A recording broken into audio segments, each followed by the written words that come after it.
बिस्मिल्लाहिर्रहमानिर्रहीम। अस्सलामुअलैकुम। शादी की पहली रात शोहर गुस्से से बोला, अगर तुम मायके गई तो मैं तुम्हें तलाक दे दूंगा। फिर 3 साल बाद शोहर सऊदी अरब कमाने चला गया। मैंने सोचा कि उसे अब मालूम नहीं होगा, मैं जल्दी से मायके का चक्कर लगा कर आ जाती हूँ, क्योंकि अब्बा अम्मा से मिलने का बहुत दिल कर रहा था। यूँ जैसे ही मैं रक्षा करवा कर मायके आई तो मेरी बहन मुझे अंदर आने नहीं दे रही थी। कहती तुम्हारे शोहर को पता लग जाएगा। जब जबरदस्ती मैं घर के अंदर गई तो पैरों तले से जमीन निकल गई। अंदर तो मेरा शोहर। अदनान ने शादी की पहली रात मुंह दिखाई के तोहफे में मुझे एक बहुत बड़ी पाबंदी दी। मेरा शोहर बोला, फरहाना आज के बाद तुम अपनी अम्मी के घर नहीं जाओगी, नहीं तो मैं तुम्हें तलाक देकर फारिग कर दूंगा। मैं तो हक्का बक्का ही रह गई। मैंने दबी दबी सी आवाज में सवाल उठाया था। मैं बोली, अदनान आप ये कैसी बात कर रहे हैं? एक लड़की जिसने अब जिंदगी के 22 बरस अपने वालिदैन के घर गुजारे हों, वो एक ही दम उस घर से अपना सब नाता कैसे खत्म कर सकती हैं? मैं कोई जानवर या भेड़ बकरी होती तो मुझे आपकी इस बात पर हरगिज एतराज ना होता, मगर एक इंसान के लिए ये सब नाकाबिले बर्दाश्त है। अदनान बड़े गौर से मेरी बातें सुनते रहे, फिर आहिस्ता से बोले, फरहाना तुम अपनी तरफ से कोशिश तो करके देखो। जब तुम हिम्मत हारने लगोगी तो मुझे बता देना, मैं तुम्हारे हाथ में तलाक के कागजात पकड़ा कर तुम्हें हमेशा हमेशा के लिए तुम्हारी वालदा के घर भेज दूंगा। फरहाना खामोश हो गई थी। अब एक दिन की दुल्हन शौहर के साथ कैसे बहस करती? अच्छी तो नहीं लगती थी ना। अदनान उठकर कपड़े बदल कर दूसरी तरफ रुख करके सो गए, जबकि मुझे अपनी किस्मत पर हंसी आने लगी थी। मैंने तो कभी नहीं सुना था कि शौहर ऐसा भी सलूक करते हैं। मैं ये सोच सोच कर ही खौफ आ रहा था कि मैं इस कदर सख्त इंसान के साथ जिंदगी कैसे बसर करूंगी। मैं शादी की पहली रात ही हिम्मत हारने लगी, मगर फिर सुबह मैंने अदनान को बिल्कुल एक नए रूप में पाया। वो अच्छे थे, ख्याल भी करते थे, मगर न जाने उन्हें मेरी वालदा से इस कदर नफरत क्यों थी कि वो उनका नाम सुनकर ही गुस्से में आ जाते थे। मैं अपने मायके को याद कर करके छुप छुप कर रोती थी। एक दिन यूं ही रो रही थी कि अदनान काम से वापस आ गए और बोले, क्या हुआ फरहाना, यूं क्यों रो रही हो? तबीयत तो ठीक है ना? मैं बोली, सबा बहुत याद आ रही है, अपनी बहन से मिले बहुत दिन गुजर गए हैं। एकदम ही अदनान के माथे पर बल पड़ चुके। वो बोले, सबा याद आ रही है या वसीम? मैं एकदम से चूक गई। मैं बोली, अदनान आप मुझ पर शक कर रहे हैं? वसीम सिर्फ हमारा किराएदार था और कुछ नहीं। मैंने तो कभी उससे बात तक नहीं की, हमेशा उससे पर्दा किया क्योंकि वो मेरे लिए नामहरम था। अदनान ने सर हिला दिया और बोले, हाँ फरहाना मैं तुम्हें इस घर में जाने से फक्त इसीलिए रोकता हूँ कि वसीम तुम्हारा नामहरम है। मैं चुप कर गई। वसीम हमारे घर 5 साल कबल किराएदार के तौर पर रहने आया था। जब अब्बू का इंतकाल हो गया, हम 2 जवान बहनें थी और एक अम्मी थी। कमाने वाला कोई नहीं था, इसलिए अम्मी ने ऊपर वाला पोर्शन किराए पर चढ़ा दिया। फिर मैं और सबा बच्चों को ट्यूशन देने लगे तो घर का खर्चा आसानी से निकल जाता। दिल तो चाहता था कि मैं अदनान से ये सवाल पूछूं कि जब शादी से पहले वसीम हमारे घर रहता था तब तो कुछ नहीं हुआ उन्हें, अब शादी के बाद घड़ी 2 घड़ी मिलने के लिए घर जाऊंगी तो क्या हो जाएगा? लेकिन ख्याल आया कि शादी से पहले अम्मी ने बताया था कि वसीम तो तुम्हारी शादी के बाद ऊपर वाले पोर्शन छोड़कर चला गया, उसको कहीं और ठिकाना मिल गया है। मैं एकदम से पुरजोश हो गई। वसीम तो अब घर छोड़कर चला गया होगा। अगर ये बात किसी तरह अदनान को पता चल जाए तो हो सकता है वो मुझे घर जाने की इजाजत दे दे, लेकिन घर का अहवाल मैं कैसे मालूम करती? अदनान ने तो मुझसे मोबाइल तक ले रखा था और ये भी कह दिया था कि तुमने ना अपनी बहन से राब्ता करना है और ना ही अपनी अम्मी से।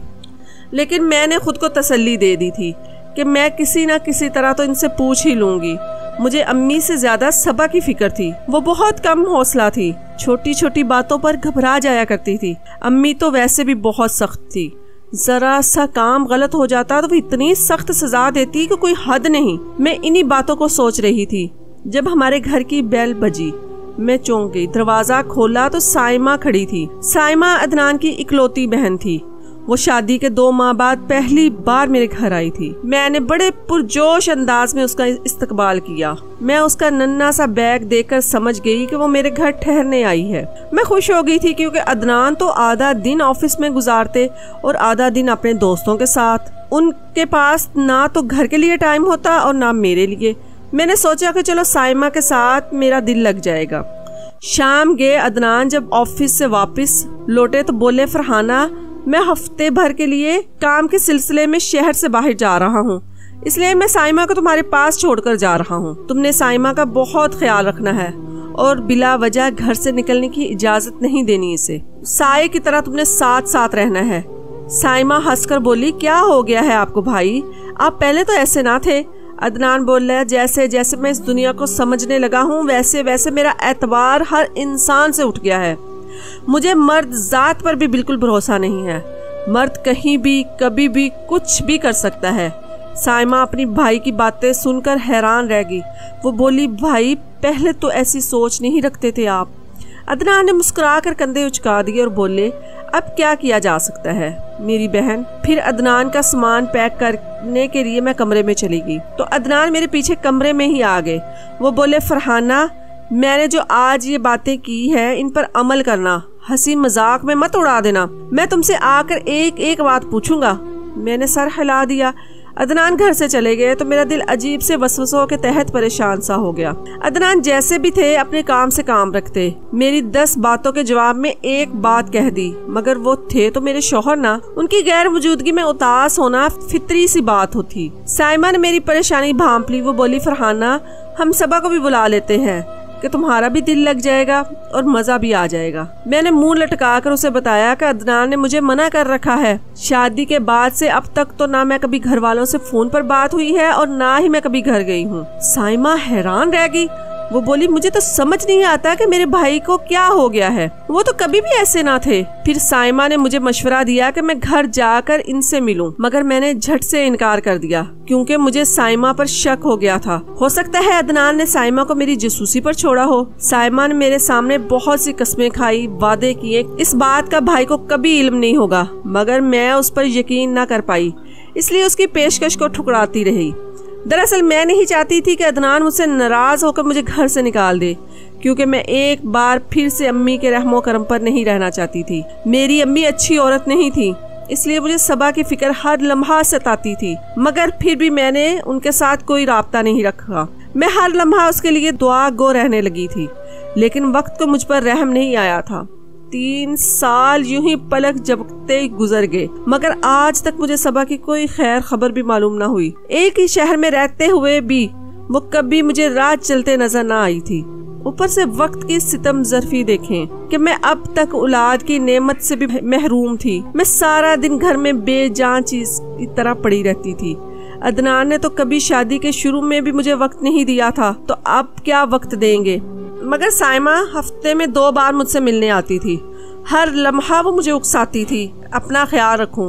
وہ کہتی فرحانہ تم تب ہوش میں آؤ گی جب بھائی تمہاری اس بے رونق شکل سے تنگ آ کر کہیں اور دل لگا بیٹھے گا۔ میں ہنس کر کہتی سائمہ تمہارے بھائی نے کبھی غور سے میری شکل تک نہیں دیکھی، شادی کے شروع دنوں سے ہی وہ مجھ سے بیزار ہے، لیکن وہ ہر بار یہی کہتی کہ یہ تمہارا وہم ہے، اس لیے وہ مجھے پارلر لے جانے لگی تھی۔ 2 بار پارلر وہ خود مجھے لے کر گئی تھی۔ مجھے خود میں بہتری محسوس ہونے لگی، یوں لگنے لگا تھا کہ میں مردہ نہیں ہوں بلکہ جیتی جاگتی انسان ہوں۔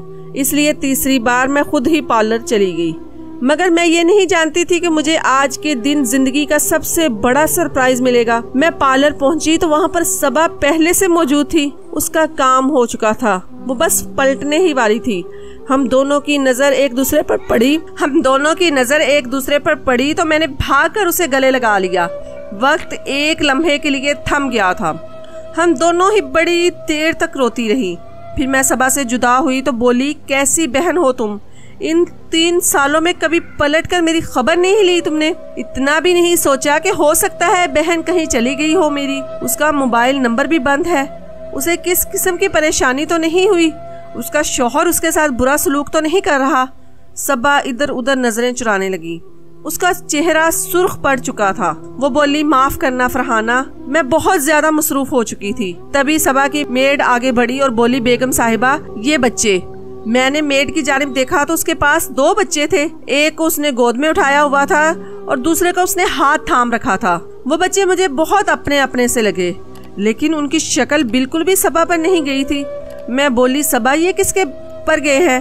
सबा घबरा गई। उस बात का जवाब उसकी मेड ने दे दिया। वो बोली ये बच्चे हूबहू अपने वालिद पर गए हैं। वालिद लफ्ज सुनकर एक बार फिर से मेरे जख्म हरे हो चुके थे।